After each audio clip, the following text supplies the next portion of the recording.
បាទសួស្តីសួស្តីអ្នកគ្រប់គ្រងរឿង Demon Slayer ទាំងអស់គ្នាសូមស្វាគមន៍មកកាន់ Channel របស់ខ្ញុំសាជាថ្មីថ្ងៃនេះខ្ញុំនឹងនាំអារម្មណ៍អ្នកទាំងអស់គ្នាចូលទៅកាន់សមរភូមិផ្លូវចិត្តរបស់ Tanjiro ទាំងអស់គ្នានៅក្នុងភាគ3នេះអ្នកទាំងអស់គ្នាចង់ដឹងទេតើការវឹកហាត់របស់ Tanjiro ជាមួយលោកគ្រូរបស់គេនោះមានស្ថានភាពបែបម៉េចហើយលោកគ្រូរបស់គេបង្រៀនគេពីអ្វីខ្លះអញ្ចឹងកុំឲ្យអ្នកទាំងអស់គ្នារងចាំយូរយើងចូលទៅក្នុងសាច់រឿងទាំងអស់គ្នាហ្មងទៅកាលពីភាគ2ពួកយើងឃើញថា Tanjiro ត្រូវបានសាកល្បងដំបូងដោយគាត់ត្រូវបានលោកគ្រូ Yuro Kodaki នោះឲ្យរត់ចុះពីលើភ្នំសាគិរីតែម្នាក់ឯងតែខាន់គឺតម្រូវឲ្យ Tanjiro របស់យើងត្រូវរត់ចុះពីលើភ្នំសាគិរីទាំងយប់រួចហើយត្រូវជំនះឧបសគ្គនិងអន្ទាក់ទាំងអស់ដែលមាននៅលើភ្នំសាគិរីនោះដើម្បីឲ្យទៅដល់បន្ទប់របស់លោកគ្រូ Yuro Kodaki មុនថ្ងៃរះពេលនោះ Tanjiro របស់យើងបានធ្វើការសម្រេចចិត្តជំនះឧបសគ្គនោះបានជោគជ័យមែនក្រោយមកលោកគ្រូ Yuro Kodaki ក៏ទទួល Tanjiro របស់យើងធ្វើជាកូនសិស្សកាប់មកដល់ភាគ3វិញលោកគ្រូ Yuro Kodaki ចាប់ផ្ដើមបង្រៀន Tanjiro នៅមូលដ្ឋានគ្រឹះដំបូងដដែលគឺតម្រូវឲ្យ Tanjiro របស់យើងរត់ចុះពីលើភ្នំសាគិរីដើម្បីគេចផុតពីអន្ទាក់ដែលមាននៅលើភ្នំនោះ Tanjiro ក៏បានរត់ចុះពីលើភ្នំសាគិរីនោះដោយគេចផុតអន្ទាក់ផ្សេ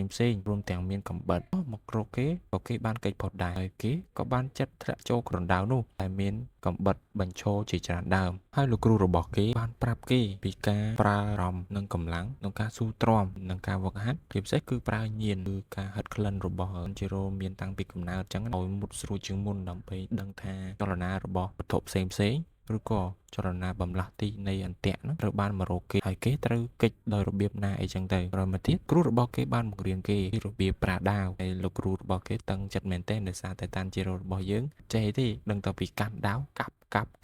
លោកគ្រូគេក៏បានខឹងអីចឹងណាក្រោយមកទៀត Tanjiro ក៏បានមកមើលប្អូនស្រីរបស់គេពីព្រោះថាប្អូនស្រីរបស់គេនោះត្រូវបានដេកអស់រយៈពេល6ខែទៅហើយក្រោយការវឹកហាត់របស់គេនឹងគេត្រូវការវឹកហាត់បន្តទៀតចឹងទៅក្រឡេកមើល Tanjiro របស់យើងវិញគេបានវឹកហាត់ពេលថ្ងៃយប់ឡើងគេបានរៀនអក្សររៀនអីចឹងទៅណាហើយក៏អស់កម្លាំងកាលពីថ្ងៃចឹងទៅធ្វើឲ្យគេយប់ឡើងរៀនអក្សរអត់ចង់ចូលហ្នឹងទៅងួយដេកងួយអីចឹងណាហើយក៏ដេកហៀតុមាត់ហ្នឹងសម័យដល់កាលពេលថ្ងៃគ្រូរបស់គេបង្ហាត់គេពីរបៀបប្រើដាវកាប់ចំបើង3ដុំអីចឹងទៅឲ្យដាច់ក្នុងពេលតែមួយអីចឹងទៅណាក្រោយមកទៀតគេក៏បានភ្ញាក់ឡើងហើយគេក៏បានដឹងខ្លួនថាអូយល់សពហ្នឹងហើយពីមួយថ្ងៃទៅមួយថ្ងៃ Tanjiro ក៏បានវឹកហាត់ជាមួយលោកគ្រូ Yuro Kodaki នោះហើយលោកគ្រូ Yuro Kodaki តម្រូវឲ្យ Tanjiro យកដាវរបស់ខ្លួនទៅកាប់លោកគ្រូ Yuro Kodaki ហើយលោកគ្រូ Yuro Kodaki បានដាក់ Tanjiro របស់យើងផ្ងាចុះផ្ងាឡើងយ៉ាងទៅដួលតណាត់តណែងពេញនឹងធ្វើឲ្យ Tanjiro របស់យើងឈឺចុកចាប់ពេញខ្លួនខ្លាំងមែនទែនក្រោយមកទៀតលោកគ្រូ Yuro Kodaki តម្រូវឲ្យ Tanjiro របស់យើងរៀនចេះដកដង្ហើមអញ្ចឹងណាហើយ Tanjiro អត់ដឹងអីចេះតែដកដង្ហើម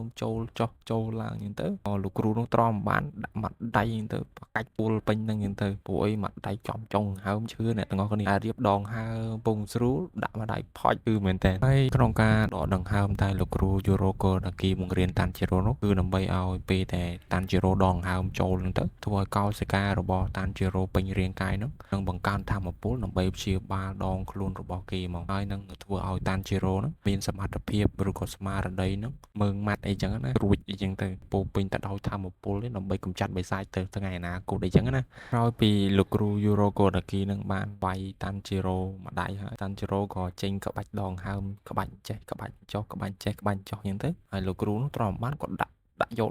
ទៅធ្វើឲ្យ Tanjiro របស់យើងចុកពេញខ្លួនឈឺមែនតើអូកន្លែងហ្នឹងក៏ប្លែកផងអីផងតែអាណិត Tanjiro ដែរអ្នកទាំងអស់គ្នាហើយមកទៀតលោកគ្រូ Yuro Kodaki ក៏បាននាំ Tanjiro របស់យើងទៅកាន់មាត់ជ្រោះដើម្បីឲ្យ Tanjiro របស់យើងរៀនស្វំជាមួយនឹងទឹកអីចឹងណាស្ងប់ចិត្តស្ងប់អីចឹងទៅអូយមិនដឹងក្បាច់ស្អីគេខ្លាយវិធីការបង្រៀនរបស់គេនោះហើយ Tanjiro រៀនលោតទេមកលោកគ្រូ Yuro Kodaki នេះបានដាក់ Tanjiro មួយជើងលាក់ចូលក្នុងទឹកបាត់ទៅហើយសម្រាប់ការបង្រៀនរបស់លោកគ្រូ Yuro Kodaki នៅមាត់ជ្រោះហ្នឹងគឺដើម្បីឲ្យ Tanjiro របស់យើងពង្រឹងកម្លាំងស្នូលមានការតស៊ូទ្រាំអីចឹងណាស៊ូទ្រាំជាមួយកម្លាំងទឹកធ្លាក់ពីលើជ្រោះអញ្ចឹងណាធ្លាក់មកសកត់ Tanjiro របស់យើងហើយការវឹកហាត់នៅក្រោមទឹកជ្រោះហ្នឹងគឺជាវិធីមួយដើម្បីបង្កើនកម្លាំងដកដង្ហើមការប្រើប្រាស់ដង្ហើមរបស់ Tanjiro អញ្ចឹងទៅមុនពេលលោកគ្រូ Yuro Kodaki ហ្នឹងបង្រៀនពីបច្ចេកទេសប្រើដាវប៉ិតប្រកបទៅដល់ Tanjiro របស់យើងចំណែក Tanjiro វិញនៅក្រោមទឹកជ្រោះហ្នឹងគឺគេជាក់ខ្លាំងពេកហើយស្រែកផងអីផងហ្នឹងទៅមកគេក៏បានស្រែកទៅកាន់ឈ្មោះប្អូនស្រីរបស់គេព្រោះគេ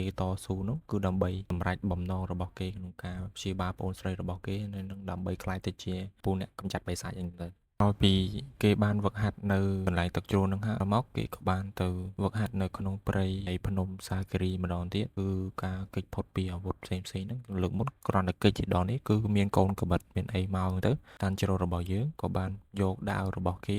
កាប់កូនកំបិតទាំងនោះមិនឲ្យមកប៉ះពាល់ខ្លួនរបស់គេបានឡើយក្រោយមកលោកគ្រូយូរ៉ូកូដាគីក៏សម្រេចចិត្តនាំតាន់ជីរ៉ូរបស់យើងទៅជួបនឹងឧបសគ្គចុងក្រោយគឺដុំថ្មមួយដុំដែលមានខ្សែជុំវិញអញ្ចឹងណាដើម្បីឲ្យតាន់ជីរ៉ូរបស់យើងយកអាដាវនៅជាប់ចង្កេះហ្នឹងយកមកកាប់ថ្មនោះឲ្យដាច់ជាពីរហើយអ្នកទាំងអស់គ្នាសាកសម័យមកដុំថ្មរឹងណាហើយយកដាវយកទៅកាប់មិនដាច់ទៅហើយតាន់ជីរ៉ូអោតថា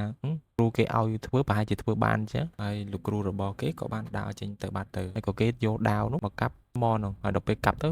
ឬសូផាំងហើយធ្វើឲ្យតាន់ជីរ៉ូរបស់យើងញ័រពេញខ្លួននេះចឹងទៅក្រោយពីតាន់ជីរ៉ូបានវឹកហាត់នៅឡែដុំថ្មនឹងហើយគេក៏បានព្យាយាមវឹកហាត់នៅក្នុងព្រៃឫស្សីហើយវឹកហាត់អត់ដង្ហើមនៅក្នុងអាងទឹកអាវ៉ង់ប្រឹងចុះប្រឹងឡើងហាត់យកសាច់ដុំអញ្ចឹងណាដល់មួយទៀតគេក៏បានចំណាយពេលអស់រយៈពេលដល់6ខែណោះហើយប្អូនស្រីរបស់គេដេក6ខែ2ដងអ្នកទាំងអស់គ្នាសាកគិតមើលបាន1ខែ2ដងហើយបន្ទាប់ពីគេវឹកហាត់អស់រយៈពេល6ខែហ្នឹងហើយនៅតែមិនអាចមកបំបីថ្មនឹងបានទៀតដូច្នេះគេក៏ព្យាយាមគិតអីចឹងណាហើយមើលដៃតាន់ជីរ៉ូទាំងអស់គ្នាគឺបែកខ្ទេចអស់ប្រឹងកាប់អាថ្មហ្នឹងហើយវឹកហាត់ម្នាក់ឯងផងអីផងរយៈពេលជាច្រើនថ្ងៃបន្តទៀតតាន់ជីរ៉ូរបស់យើងនៅតែមិនអាចបំបីថ្មនោះបានរួចហើយគេក៏បានឈោទាំងអស់សង្ឃឹមព្រោះថាសមត្ថភាពរបស់គេមិនអាចបំបីថ្មនេះបានទេហើយគេគិតថាគេមិនអាចជួយសង្គ្រោះប្អូនស្រីរបស់គេបានឡើយក្រោយមកទៀតតាន់ជីរ៉ូរបស់យើងខឹងខ្លាំងពេកខឹងនឹងខ្លួនឯងផងអីផងក៏បានយកក្បាលរបស់គេបោកជាមួយនឹងថ្មហ្នឹងចំនួន2ដងអញ្ចឹងទៅស្រាប់តែភ្លាមនោះគឺមានលេចរូបរាងសិស្សម្នាក់ទៀត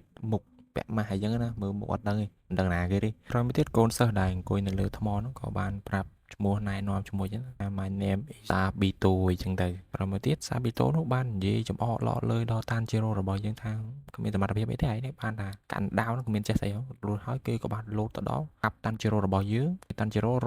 រងហើយរងអត់ឈ្នះអាសាប៊ីតូនោះដាក់មកជើងទៅធ្វើឲ្យតាន់ជីរ៉ូរបស់យើងខ្ទាតទៅណាទៅណីចឹងទៅធ្វើឲ្យតាន់ជីរ៉ូរបស់យើងឈឺមែនទែនក្រោយមកសាប៊ីតូនោះបាននិយាយដាក់តាន់ជីរ៉ូបន្ថែមទៀតបាននិយាយថាឯងនេះគ្មានចេះស្អីក្រៅពីបន្ទិញមេរៀនហ្នឹងទេគ្រូខំបរៀនឯងចង់ងាប់ចង់រស់ហើយអត់ចេះអត់អីចឹងទៅណាហើយបានឌីលតាន់ជីរ៉ូរបស់យើងថាមនុស្សកំសាកមនុស្សយឺតយ៉ាវស្ពឹកអីចឹងទៅចេះអាស្អីអូអាស្អីខ្លះទេខ្ញុំចាំមិនអស់អ្នកទាំងអស់គ្នាក្រោយមកទៀតគេក៏បានឌីលមិនលើពីនោះថែមឌីលសាហាវអ្នកទាំងអស់គ្នាគឺថាតាន់ជីរ៉ូរបស់យើងជាក្មេងមិនតាន់ដាច់ទឹកដោះអីចឹងណាហើយគេបាននិយាយថាចុងក្រោយគឺថាមនុស្សប្រុសគេអត់យំទេគេត្រូវក្លាហានអីចឹងទៅក្រោយមកទៀតអាប៊ីតូក៏បានសើចបាននិយាយថាតាន់ជីរ៉ូឯងមិនស័ក្តិសមក្នុងការប្រឡងប្រជែងដើម្បីក្លាយជា Demon Slayer បានទេក្រោយមកតាប៊ីតូបានចាប់ផ្ដើមវាយប្រហារជាមួយនឹងតាន់ជីរ៉ូបានយកអាដាវឈើរបស់គេនោះហក់ទៅកាប់តាន់ជីរ៉ូភ័យមែនទែនពីព្រោះថាគេមិនដែលជួបអ្នកខ្លាំងអីចឹងណាបន្តមកទៀតតាប៊ីតូនោះបានវាយចុះវាយឡើងវាយចុះវាយឡើងធ្វើឲ្យ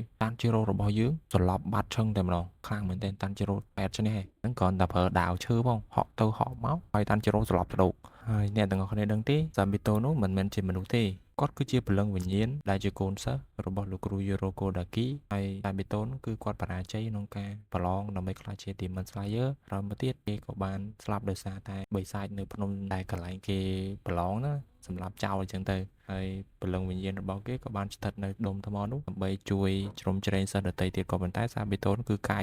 មែនទែនគេបង្រៀនតាន់ជីរ៉ូរបស់យើងពីភាពក្លាហានមើងម៉ាត់អីចឹងទៅការប្រើដាវប្រើអីចឹងទៅក្រោយពីតាន់ជីរ៉ូរបស់យើងវាយចាញ់សាប៊ីតូហើយសាប៊ីតូក៏បានវាយតាន់ជីរ៉ូស្លាប់ចឹងទៅរួចហើយក៏បានលេចរូបរាងវិញ្ញាណមួយទៀតវិញ្ញាណសិស្សរបស់យូរ៉ូកូដាគីមួយទៀតឈ្មោះថាម៉ាគូម៉ូហើយម៉ាគូម៉ូហ្នឹងគឺជាព្រលឹងវិញ្ញាណសិស្សរបស់លោកគ្រូយូរ៉ូកូដាគីដែលបានដាញ់នៅការប្រឡងនៅលើភ្នំដើម្បីក្លាយជា Demon Slayer ដូចគ្នាហើយព្រលឹងរបស់គេក៏បាននៅទីនោះក្នុងការជួយជ្រោមជ្រែងសិស្សដទៃទៀតដែរគាត់ជាក្មេងស្រីដែលសុភាពរាបសារចូលចិត្តណែនាំកូនសិស្សថ្មីរបស់លោកគ្រូយូរ៉ូកូដាគីហើយលោកគ្រូយូរ៉ូកូដាគីហ្នឹងគឺជាអតីតគ្រូរបស់នាងនឹងហើយតែនាងគឺរនតែជាព្រលឹងវិញ្ញាណតែប៉ុណ្ណោះហើយមួយទៀតតាន់ជីរ៉ូរបស់យើងក៏បានហាត់ជាមួយនឹងម៉ាគូម៉ូហើយម៉ាគូម៉ូបានបង្រៀនគេពីបច្ចេកទេសក្នុងការប្រើប្រាស់ដាវអញ្ចឹងណាបច្ចេកទេសដាវដកដង្ហើមស្រូបខ្យល់ចេញចូលឲ្យបានល្អអញ្ចឹងណាហើយម៉ាគូម៉ូនាងស្លូតសភាពមែនទែនហើយមើលមុខ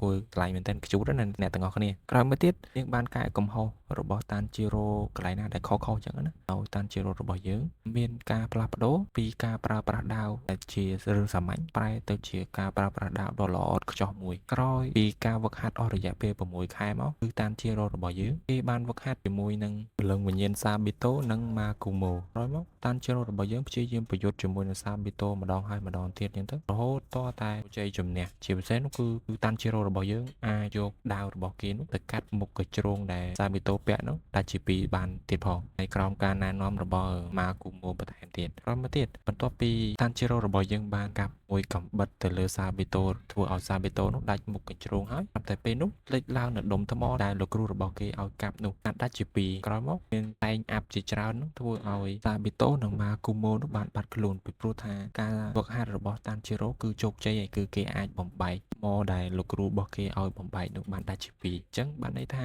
ការដែលតានជីរ៉ូរបស់យើងប្រយុទ្ធជាមួយនឹងសាប៊ីតូប្រៀបដូចកាប់ដុំថ្មនឹងអញ្ចឹងពីព្រោះថាសាប៊ីតូបានពាក់មុខកញ្ជ្រោងដើម្បីឲ្យតានជីរ៉ូរបស់យើងគឺខឹងសម្បាអញ្ចឹងទៅបើកម្លាំងបើអីពីសមត្ថភាពម៉ាគូម៉ូបានបង្រៀនតានជីរ៉ូរបស់យើងបន្ថែមទៀតអញ្ចឹងទៅធ្វើឲ្យតានជីរ៉ូរបស់យើងខ្លាំងជាងមុនអាចបំបែកថ្មនោះបានទៀតពិតគឺតានជីរ៉ូរបស់យើងកំពុងតែប្រយុទ្ធជាមួយនឹងសាប៊ីតូទេតែផ្ទុយទៅវិញស្របពេលដែលតានជីរ៉ូរបស់យើងបានពុះមួយកំបិតចំមុខសាប៊ីតូនោះគឺចំដុំថ្មនឹងដែរធ្វើឲ្យថ្មដាច់ជាពីរហើយសាប៊ីតូនិងម៉ាគូម៉ូក៏បានបាត់ខ្លួនបាត់ទៅក្រោយមកលោកគ្រូរបស់គេក៏បានមកដល់ឃើញតានជីរ៉ូពុះបំបែកដុំថ្មនោះហើយតានជីរ៉ូរំភើបមែនទែនក្រោយពីឮលោកគ្រូរបស់គេនិយាយថាតានជីរ៉ូឯងអាចធ្វើបានហើយឯងអាចចូលរួមក្នុងការប្រឡងបីខ្លះជា Demon Slayer បានហើយក្រោយមកតានជីរ៉ូក៏រំភើបខ្លាំងពេកក៏បានយំចឹងទៅហើយលោកគ្រូរបស់គេក៏អាណិតតានជីរ៉ូដែរពីការវឹកហាត់កន្លងមកក្រោយមកអ្នកទាំងពីរក៏បានអោបគ្នាហើយតានជីរ៉ូរបស់យើងក៏បានយំនៅពេលនោះទៅអញ្ចឹងសម្រាប់ភាគ3នេះសូមស្លេះត្រឹមប៉ុណ្ណេះសិនតើអ្នកទាំងអស់គ្នាយល់យ៉ាងណាសម្រាប់ភាគ3នេះបើសម្រាប់ខ្ញុំវិញគឺពិតជារំភើបមែនទែនអ្នកទាំងអស់គ្នាព្រោះបានឃើញតានជីរ៉ូរបស់យើង